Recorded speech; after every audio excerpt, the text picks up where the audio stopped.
ज्यांनी तुम्हाला आश्वासन दिले पूर्ण केले नाही त्याला मत नाही पण दारात पण उभे करू नका, अशा प्रकारची आम्ही कठोर भूमिका घेऊ आणि सर्व नेत्यांना जनतेच्या समस्या सोडवण्यासाठी भाग पाडू। वासरेखोंड्यातील सर्व नागरिक आपल्या सर्वांना जय जिजाऊ, जय शिवराय, जय शंभूराजे, जय संविधान।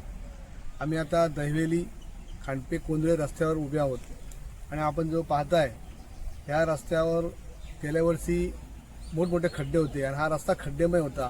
पोलीस मित्र संघटनेच्या वतीने आम्ही याच रस्त्यावर खड्ड्यात बसून उपोषण केलं होतं आणि त्यावेळेस सार्वजनिक बांधकाम विभागाने दखल घेतली आणि ह्या रस्त्याचं काम मंजूर करण्यासाठी निधी उपलब्ध करण्यासाठी प्रयत्न केला, परंतु ह्या रस्त्याला जेवढा निधी पाहिजे होता तेवढा निधी उपलब्ध झाला नाही। त्यामुळे या रस्त्यावर आता आपण BBM करण्याचं त्यांनी आम्हाला आश्वासन दिलं होतं आणि BBM केले।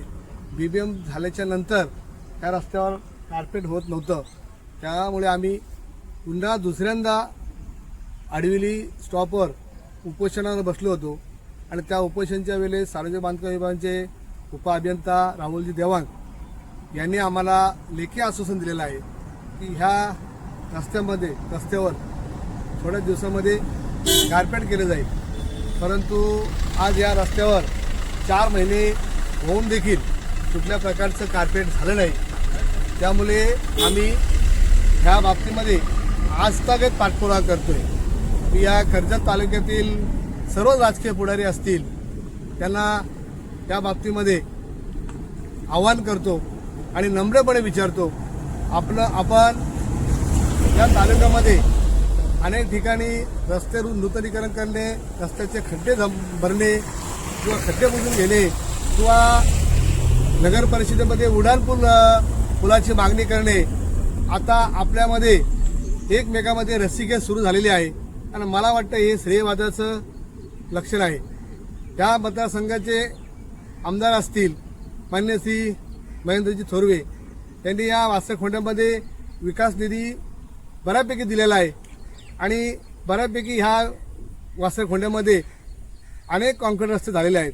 ते केवळ आणि केवळ पोलीस मित्र संघटनेच्या उपोषण केल्यामुळे आणि त्या उपोषणाची आमदार साहेबांनी सुद्धा दखल घेतली, संबंधित विभागाने दखल घेतली आणि ह्या वासरेखोंड्यामध्ये रस्ते कॉन्क्रीट झालेले आहेत। आज आम्ही ह्या रस्त्याच्या बाबतीमध्ये राहुलजी देवांग यांच्याशी पुन्हा चर्चा केली आणि उपोषण करण्याचा आम्ही इशारा दिला। त्यावेळेस त्यांनी आता मान्य केले की याच्यावर आता कार्पेट करून उपयोग नाही, कारण हा कार्पेट निघून जाईल, तर हा आपण कॉन्क्रीट घेऊ। तर हा सुद्धा कॉन्क्रीट करण्यासाठी त्यांनी आता पुढे सार्वजनिक बांधकाम विभागाच्या माध्यमातून मागणी केलेली आहे आणि ती मागणी आता मला वाटते नोव्हेंबरला पूर्ण होईल आणि हा रस्ता कॉन्क्रीट होईल, आता कार्पेट होणार नाही।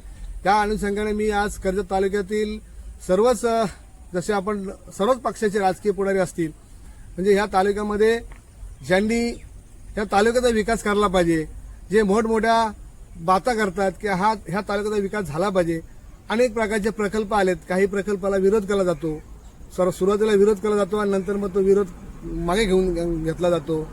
मला ह्या निमित्ताने सर्वच पुढाऱ्यांना, या राजकीय पुढाऱ्यांना विनंती करायची, जेव्हा रमेश कदम उपोषणाला बसतो आणि ह्या कर्जत तालुक्यातल्या नागरिकांच्या समस्या सोडवण्यासाठी संबंधित बांधकाम विभागाला निवेदन देतो, त्यावेळेस मात्र कुठलाही पुढारी आम्हाला पाठिंबा देण्यासाठी येत नाही, तुर्तास फक्त येऊन आमच्या उपोषण ठिकाणी भेट देतो आणि निघून जातो आणि आम्ही पाठपुरावा करतो, त्याला मात्र कुठल्या प्रकारचं सहकार्य करत नाही। आज या कर्जत तालुक्यामध्ये नदी पात्राचे अतिक्रमण असतील, कर्जत तालुक्याचे खड्डेमय रस्ते असतील, कर्जत नगर परिषदेतले उड्डाणपूल असतील, कर्जत नगर परिषदेमधल्या अनेक समस्या असतील, त्यापैकी बऱ्यापैकी आम्ही समस्या कर्जत नगर परिषद मुख्याधिकारी यांच्याकडे मांडलेल्या आहेत। 2 वेळा उपोषण केलेलं आहे। नगर परिषदेमध्ये तब्बल 22 उपोषण करून सुद्धा कर्जत नगर परिषदेच्या कुठल्याही नेत्यांनी आमच्या उपोषणात दखल घेतली नाही। आश्चर्याची बाब म्हणजे ज्या दिवशी सुट्टी होती त्या दिवशी उपविभागीय अधिकारी आणि कर्जतचे तहसीलदार यांनी दालनात मिटिंग लावली आणि ती केवळ फक्त मुख्याधिकारी यांच्या नाकर्तेपणामुळे त्यांनी 5 दिवस उपोषणाची दखल घेतली, आमच्या उपोषणाची दखल घेतली नाही, त्यामुळे लावण्यात आली। म्हणजे ह्या तालुक्यामध्ये जे पुढारी असतील, जे राजकीय सर्व पक्षाचे नेते असतील यांनी गंभीर दखल घ्यावी। आताच्या घडीला कर्जत तालुक्यात मोठ्या प्रमाणात आंदोलन केले जातात, मोठ्या प्रमाणात अन्यायाविरुद्ध लढले जाते, पक्षाच्या पुढाऱ्यांना सुद्धा कुठलेच अधिकारी ऐकत नाहीत किंवा ते गांभीर्याने घेत नाहीत।